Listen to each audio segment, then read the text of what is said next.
Nicole Murphy, girl, just be honest about the situation, sis. Y'all already know what time it is. I got the black V-neck on.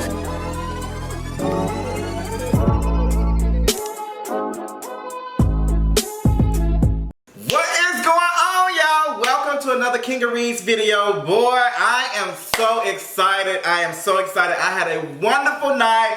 How y'all feeling? Are y'all feeling good? My energy is through the roof. And I cannot wait to talk about all these things that's been going on this week with you all. So girl, go ahead, go to the break room, do what you gotta do, and join me for some not quick, but some good tea. I heard get loud on y'all, girl. Y'all ain't gonna be popped up. Guess who be? Hey, must be them groceries that I ordered, because I do gotta go pick up some groceries after I get done recording this, girl.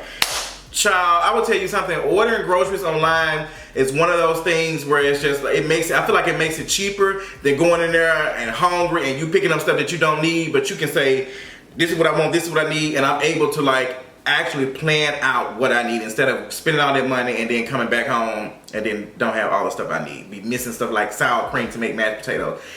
But we don't get into all of that. But girl, y'all already know what it is, honey. Y'all already know. Check-in, mental check-in. I want y'all to tell me how y'all feeling, how y'all week is going, okay? Let me know in the comments how my week is going. My week has been a great one. Honestly, after the week, what was it? Y'all know I had a bad week. Girl, I had a bad week. So this one is one of those weeks that was really, really great. Last night, I got a chance to go to see Nivea, her listening party. She didn't perform, but they had the music playing. We listened to her latest album, Mirrors, which should be out now. But I listened to her music. It was great. It felt like Nivea was not trying to be picking up what is trendy now. She was just still being that, was still remaining true to herself. So y'all check it out. Y'all know she has this song Circles. I know that was on there. That's one of my, I like that song. Every song that came on last night when she was playing it, she knew who helped her write and who did this and who produced.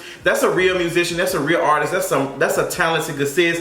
I am working on getting a possible interview with her. This will be my first celebrity interview. Shout out to my girl Janae. I appreciate you for even inviting me to something like this. I am so glad that people in Atlanta are starting to see me and what I'm doing and take me serious as far as inviting me to these spaces and stuff. I know it is complicated doing stuff like this because at the same time I have to still report the news and talk about things, but I don't mind doing interviews. So I'm working on something like that with Nivea. Y'all be crossing y'all fingers that everything works out and the plan and time is going to, but talking to her, we connected, we bonded, okay? So I'm hoping that works out. I appreciate y'all supporting me. I did take a picture with her, girl, but it was not the best picture, okay? It was not the best picture. Bae is not good with taking pictures, okay? When they say you taking a picture for your boyfriend and your boyfriend taking a picture for you, girl, it was the complete opposite, girl. His picture looked good and mine looked whack, okay? But nonetheless, I got a chance to bond with her and talk to her. That's all that matter. I posted on YouTube in the community tab, and girl, some of y'all were being shady. But girl, none of that stuff bothers me because y'all know I just let this move on. Every once in a while, I'll be like, I might have clapped back, but I ain't gonna clap back like Cardi B because we don't do that on here, okay? But like I said, a great week so far. Nothing really seriously planned this weekend. As you all know, I did a new episode of For the Culture Podcast. Check it out, check it out, check it out. I'm doing an interview Friday. I have 2 interviews set up Friday with 2 people who, yes, one who I've been trying to get on the YouTube channel and someone who I've been trying to get on the podcast. I cannot wait to put it out. So For the Culture Podcast is still up and running. If you want us to read out a letter for whatever you got going on, make sure you are sending those in to hello@fortheculturepodcast.com. Send those letters out. We will be reading them. Some episodes I will do by myself and some I will do with other people. But make sure y'all get back into the groove because I be wanting to talk y'all. I be having some stuff y'all want me to talk about. So send those letters in. So let's get into the rest of the stuff that's going on. So before we even start, let's talk about the Emmys. Let's talk about them. The Emmys came on, what was it, Monday night? Or was it Monday, Tuesday, Wednesday, Thursday, Friday, Saturday? The Emmys. I watched a couple. I was like, yeah, hey, yeah. girl, I my hair all over the place. But I didn't watch all of it. I watched clips and stuff. I did see Michelle Williams from Destiny's Child go in because another actress named Michelle Williams, who is white, was giving this sickening speech and talking about equality when it comes to women actresses and black actresses and all that. She was talking about pay and stuff. And some of the folks didn't like the stuff that she was saying. I don't know why they didn't like it. I don't know why, but they went and they was clapping back at Michelle Williams from Destiny's Child. She was like, she almost like sounded like she was about to sing one of the runs on I'm a Survivor. The way she was talking, she was like, I'm just Michelle Williams. That's Michelle Williams, girl. Y'all leave my good sister alone. But girl, back what I was talking about, the Emmys. Shout out to Billy Porter. Shout out to Jharrel Jerome. If there's anybody I am proud of, it's Jharrel Jerome. That man is extremely talented. I first saw him when I was going to see Moonlight, and I went to see that in the theater before it came out on DVD. If you have not seen Moonlight, you need to. It's on Netflix. Check it out, stream and support. Extremely talented actor. He just has it. And when he acted in When They See Us, I did not see him as the same character. And that's important about when you are an actor and an actress, that people can see you outside of what you played. Like, I didn't see the same person I saw in Moonlight. I didn't see that same energy. Like, I saw him as a different person. Like, it felt real. It felt real. So he received his Emmy for that. Congratulations to him. Billy Porter got one as well for him in Pose. I've had conversations about that. Girl, I cannot wait to talk about that on the podcast, girl. I'm gonna have to talk about that a little bit. So, girl, it was a couple of drama. It was some drama and stuff going on. RuPaul received his award as well, but I don't really include him in that because he ain't messing with us. So he asked a question about our girl Danielle, who is a journalist. She asked him, she said, girl, what's going on with the diversity? Because when RuPaul got up on the stage to accept the award. So I have a question for you about the hot button term diversity, because that always gets thrown around. Yeah. And we're looking at your team. I don't see a lot of diversity, and I'm curious about how you feel that, especially someone who represents so strongly for the LGBT community, and about the BLT community. But do you feel like it's important for that to be represented behind the scenes as well for a show like yours that's so diverse? Well, first of all, most of our show is black, gay, and drag queen. So check, and check. But we're pretty diverse. Yes, there are lots of different types of people here. Is it important? Absolutely. Hey, I grew up, I had to fight. I feel like I'm about to quote a movie right now. All my life I had to fight. There you go. Yeah. No, it wasn't easy getting here. You know what I had to do. Yeah, work twice as hard. And some of the things, I'm not even going to repeat that I had to do. But I think we got it. There were nothing but like white men and women behind him. Probably a white passing Latino or Latinx person behind him, but that was it. So you didn't see that much diversity. So when you, especially for RuPaul, he's a black man. At the end of the day, I don't give a damn what ranch he owns, or he don't like ranch. He like vinaigrette. Girl, I like vinaigrette every once in a while too. Some raspberry vinaigrette, to be honest. But what does that say? Like, you ain't got no black folks working behind the scenes. You ain't got no brown folks. What's the tea? So he said, well, these persons are very diverse.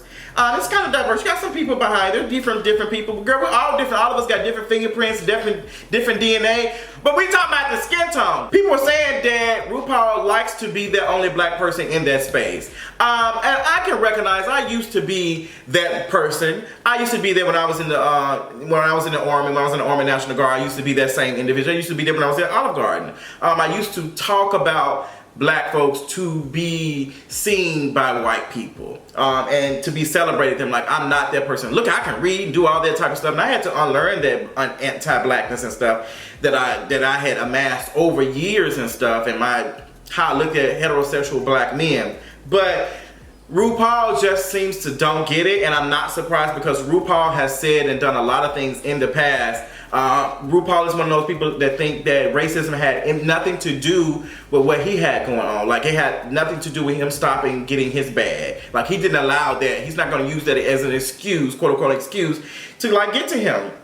So it did not surprise me at all that he said that. I am thankful to Danielle for shouting out and be like, girl, what's going on with this? Like, girl, we need to talk about this. Like, this is like the girls got some questions because I'm looking behind you and I don't see no black or brown folks. And RuPaul just kind of dusted it off. You can tell by his answer that he was not ready to receive that question. He just didn't have an answer for it. But RuPaul is the R and RuPaul stands for raccoon, and I'll let you all figure it out. I'm not a fan of RuPaul. I do not watch RuPaul's Drag Race.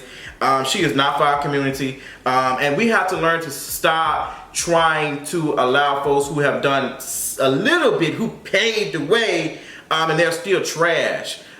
These folks don't care about us. They are very selfish, so some of these folks don't care. And there was an article written about Apples and Apples. Check it out in the description and in the link below. And it was comparing Billy Porter and RuPaul and saying that we need to be careful of how quick we give activism and advocate work to folks who are just by association with it. And this guy did a wonderful article about it and made me think, I want him to go in a little bit more, not just to drag RuPaul and Billy Porter, but explain how that works, how many other, because RuPaul and Billy Porter are not the only folks who have been in like a trailblazer for something, but when you look into their politics, they really don't be caring about the folks coming after them.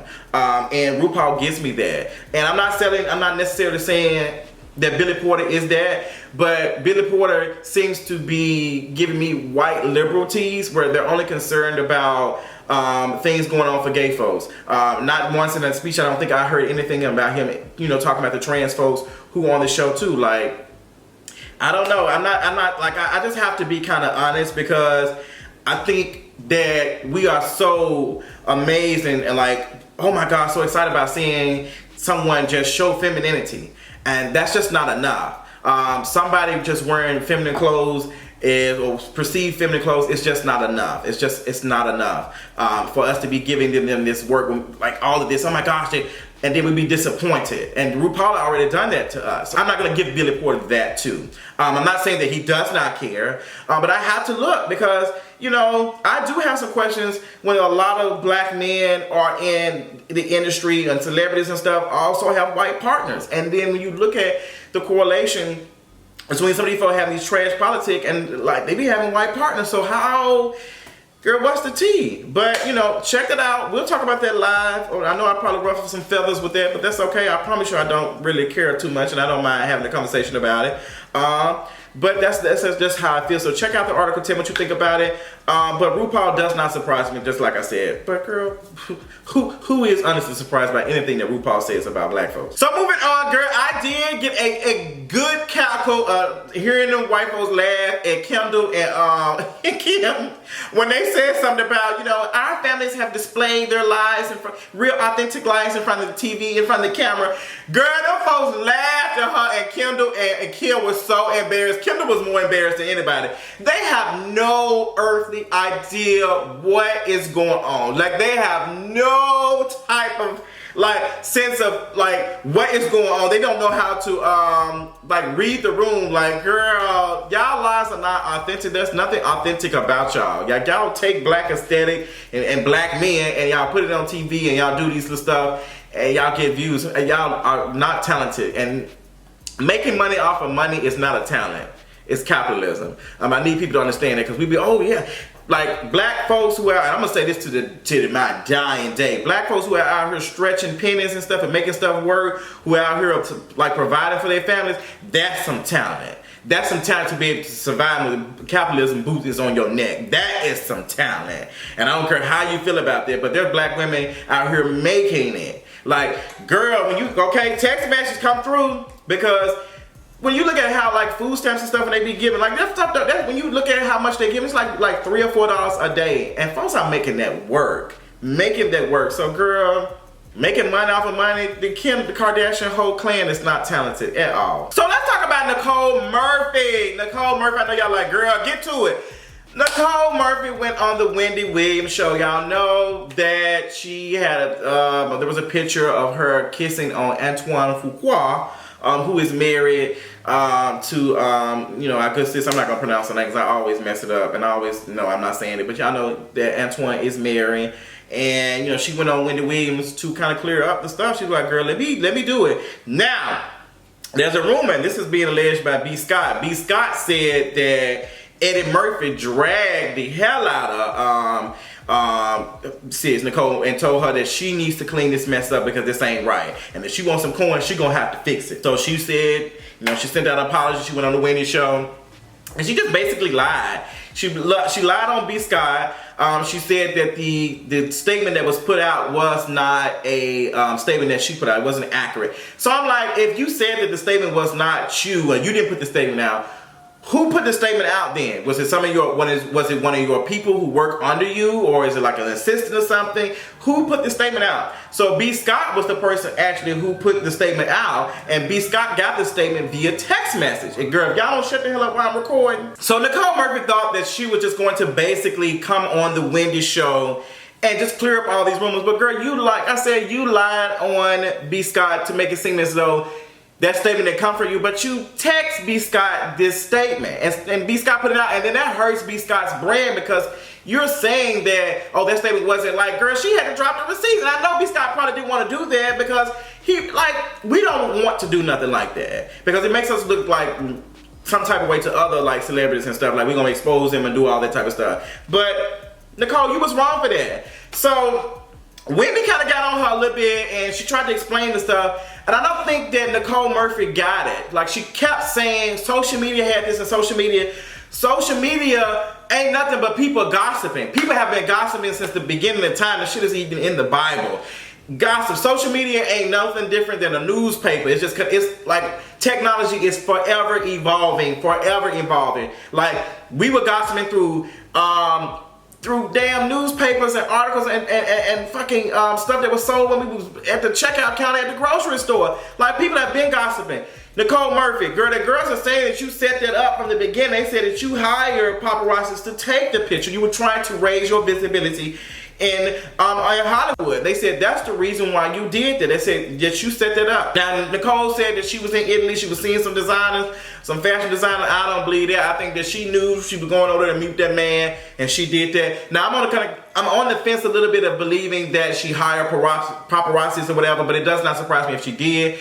But I do think that she is trying to blame this, like, social media and everybody else except taking accountability for what she did. Now, here's my issue, because while Nicole Murphy is being dragged for kissing Antoine, at the same time the energy has not been given to Antoine too. And I have to be careful of like, I can't be dragging just Nicole Murphy because Antoine consented to this. He did this. He knew what the tea was. So, like, did Nicole Murphy throw herself on this man, or was it a mutual type of situation? And that's what I'm getting. Like, it was a mutual type of situation. Two consenting adults decided to do something, and Antoine had a commitment to his wife, and he broke that commitment. Now, what Nicole Murphy, your issue is, girl, that you are allegedly cool with the family. Like, you know all of this, and you also have a history of doing this with these men, with men who are in a relationship, and you kind of getting the home wrecker thing. But I kind of don't like the home wrecker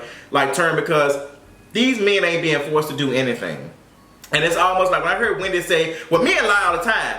That doesn't mean that it's excusable. When you say something like that, you're excusing it, and you are, what is the word I'm looking for? You are normalizing it. You're making it okay. And it's the same thing that's going on with Donald Trump. Like, he has a history of being trash, but we cannot normalize it. We cannot allow, even though it keeps happening, we cannot normalize it and get to the point that this is always something that we're accepting. So, Antoine was wrong just as much as Nicole Murphy was wrong. But I'm not going to allow this to be no situation where I'm dragging the woman more than I'm dragging the man, because that's the same stuff that Rashida was trying to do. You should close your leg.